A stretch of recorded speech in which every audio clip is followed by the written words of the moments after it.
Hi, and welcome to this video where we're going to delve into the answer to the question, how to be a good baseball pitcher. Pitching controls the whole tempo of the game, and you don't win championships without having good pitching. And also, the old adage is good pitching beats good hitting every time. So we're going to be talking about what it takes to be a good pitcher in this video.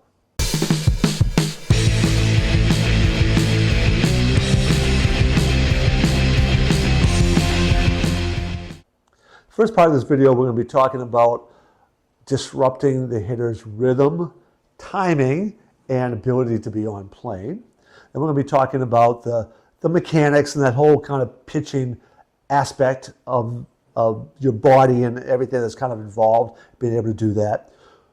We'll then look at how the former factors in onto pitch movement and how important pitch movement is.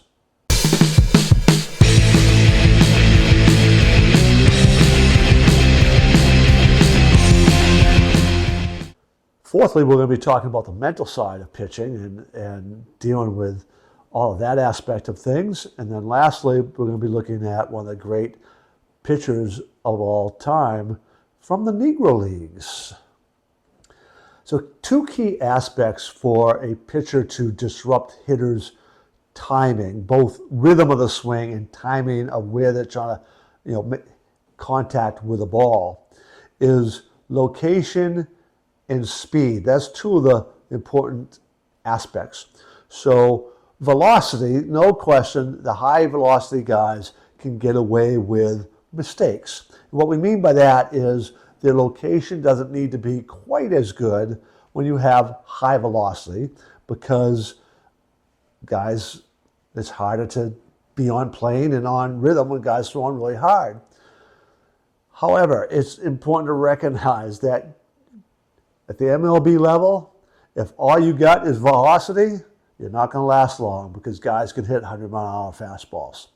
All right, so you need to be able to change speeds so your fastball shouldn't always be the same speed, and be able to hit locations. If you think of a strike zone being from the top of the zone somewhere mid-riff down to the knees and the width of the plate, at least half of that zone is yours. And you need to be able to hit those spots where the hitter doesn't hit well. And make no mistake about it, as you move up, you get that data. All right, so you know where hitters aren't that good. Now, there's some general principles. Hitters don't hit as well, balls down and away. They don't hit as well, typically, up and in. Up and in hard, down and away soft. That's the idea, right? The general principles.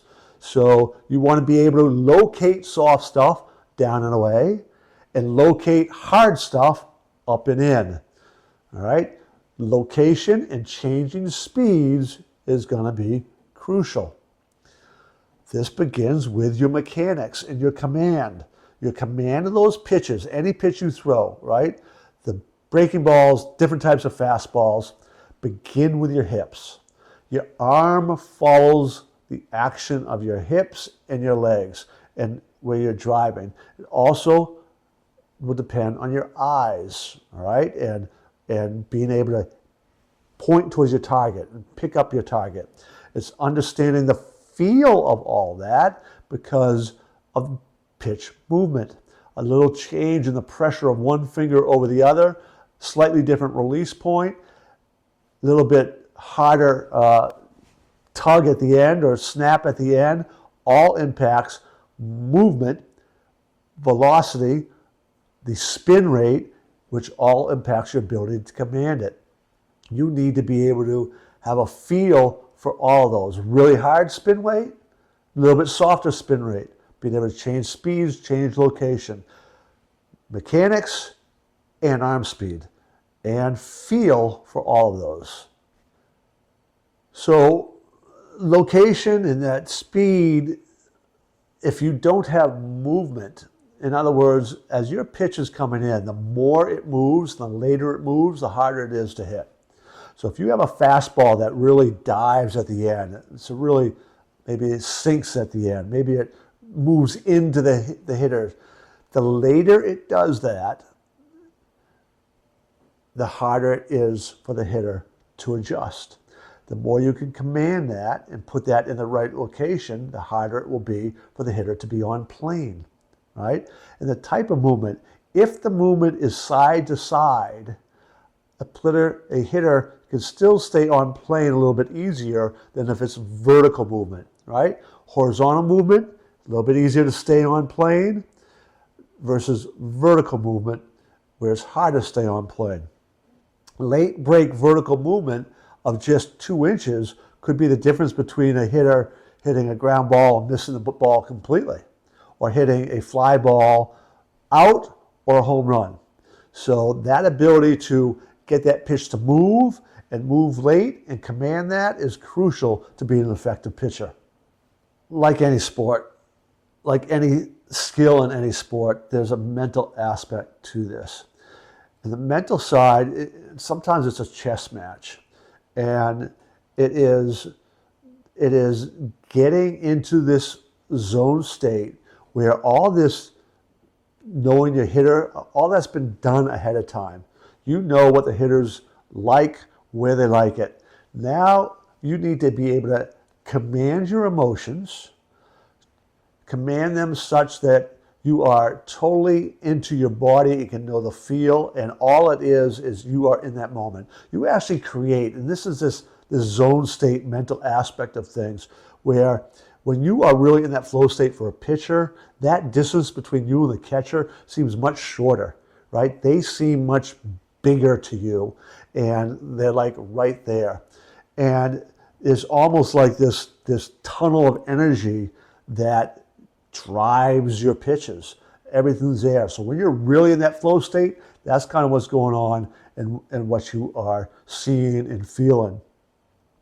So that's the mental aspects, being able to get in that zone state, and the strategies that you know you need to kind of execute. You don't want to be doing a lot of thinking while you're out there. You leave that up to the coaches and or the catcher, and you are just focusing on what you feel you have, what you got. Now, some of the thinking, plays in the game, like, oh man, I'm just having a hard time getting the feel for this pitch today. You communicate that, and they might not call that as often because whatever reason, right? That's that in-game mental management as well.